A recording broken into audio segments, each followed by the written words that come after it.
Fascinating story coming out of PandoDaily. David Sirota did this one as well. And it's about New Jersey's pay-to-play statute. So that says, hey, listen, if you're going to give to politicians, we can't then have them turn around and give you government contracts. In fact, let me read you what it says. It is a compelling interest of this state to prohibit awarding government contracts to business entities which are also contributors to candidates, political parties, and the holders of public office. Now that makes a ton of sense. That they've written that statute. Glad to see that my home state of New Jersey is trying to keep people honest. A little bit better than some other places, and certainly on the national level. That's great. Well, so we now find out about the story of Charles Baker. Now, he is with General Catalyst Partners, and they decided to give some money to Christie. He did specifically. According to the records, he helped to organize a high-dollar fundraiser for Christie in 2013, and he also gave a $10,000 contribution to the New Jersey Republican State Committee. Now, that would be perfectly fine if General Catalyst Partners got nothing in return. So people do contributions. We don't like it here at the Young Turks or at Wolfpack, but that's how things are in this country, unfortunately. But you can't, according to the laws of New Jersey, then get a contract back. So let's see what wound up happening. So the guy, Baker, gives the contribution on May 17th of 2011. Now that's about 2 months after he joined General Catalyst Partners, right? And then what happens on December 8th of 2011? Well, it turns out, well, will you look at that? Christie's administration's Division of Investment issued a letter outlining a proposal to commit $25 million to General Catalyst Partners. Of course. What they're doing is they're taking the pension of the workers of New Jersey, and they are saying General Catalyst Partners gets to invest that. Now, since they're the ones investing it, they're of course going to make money off of it.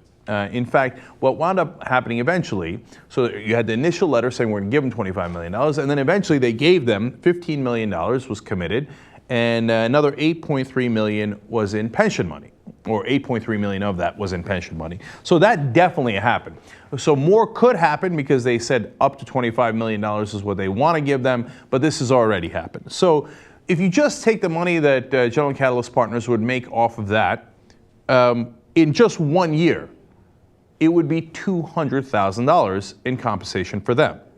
So now, remember, the number could be much higher, plus that's every single year. But even if we were to take the most conservative estimate, they get it for 1 year and then they're done, right? So let's review the money given and the money that they received. So Charles Baker gives $10,000 to the New Jersey Republicans, and in return, his company gets $200,000 of income at a bare minimum. Now, do you see why we have corruption in this country? Because you would be crazy not to do that investment. If you have wholesale bribery basically going on, either de facto or, in this case, against the laws of the state of New Jersey, but nobody's going to prosecute you and you get all this money, who wouldn't do it? So it's tough to blame Charles Baker for that, except that it is illegal in New Jersey, so they might want to arrest him and the people who took the money. I'm not sure Christie's going to go down that road. Now, Charles Baker is confronted about this, and when he says, oh, no. You see, that law doesn't apply to me because I didn't really work for General Catalyst Partners. I was, quote, an executive in residence. Now, that term is made up. That doesn't mean anything. It's just a term they made up so they could pretend he doesn't work there, because otherwise what he did was clearly 100% illegal, right? Now we're going to tell you why Charles Baker doing something illegal like that is an extra problem for the Republicans in a second. So, was he really an executive in residence and hence didn't work there? Well, let's go back to what Charles Baker himself wrote on his Facebook page, and then which was also quoted in the papers at the time. He said, when he went to work for General Catalyst Partners, quote, I've accepted an offer to join General Catalyst. Okay, that seems fairly clear. He said he was looking forward to, quote, the chance to invest in and work with some energetic entrepreneurs at General Catalyst. And then he went on to, quote, thank the firm's executives for their willingness to invest in me. You see, that's how it works. General Catalyst gets Charles Baker, they invest in him, pay him a lot of money, and then he takes a small portion of that, gives it to Christie and the Republicans in New Jersey, and then all of a sudden they invest in General Catalyst. Oh, well, you look at that. Now here comes my favorite part of the story. Charles Baker, it turns out, is now running for governor of Massachusetts. See, when General Catalyst invests in Charles Baker, not only do they get to buy his contributions in New Jersey and get pensions directed in their way so they can make money off that, but if he becomes governor of Massachusetts, it's at least a double win for them. And my guess is General Catalyst will do fairly well in the state of Massachusetts as well if Charles Baker is elected governor. And then when you ask the Massachusetts Republican Party, what is Charles Baker's platform? What is he running on? This is their quote. He's running to, quote, change the culture of corruption. I believe that goes under irony. Unless, of course, he means, no, we mean to change the culture of corruption and increase it. There's not enough culture of corruption. We'd like to add some.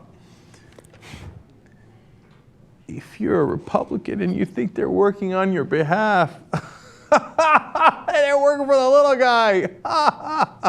Joke's on you, man. They love the culture of corruption. They're knee deep in the culture of corruption. This is what they do. A lot of Democrats do it too, but the Republicans have made it their main go-to move. Now, how would we fix the culture of corruption across the country? If only there was a website. Wait a minute, you're right, wolf-pack.com. Why didn't I think of that? By the way, Charles Baker should be arrested. That is clear violation in New Jersey. Are they going to lead away the Republican, candidate for gubernatorial race in Massachusetts in handcuffs because of his violations of campaign finance laws in New Jersey? Perhaps not, right? But should they? Yeah. I mean, if you broke the law, how much mercy would they have on you? But if you, live in the bathtub of corruption that our politics is, they're like, we'll let Wolfpack deal with it. Good news for them. We are going to deal with it.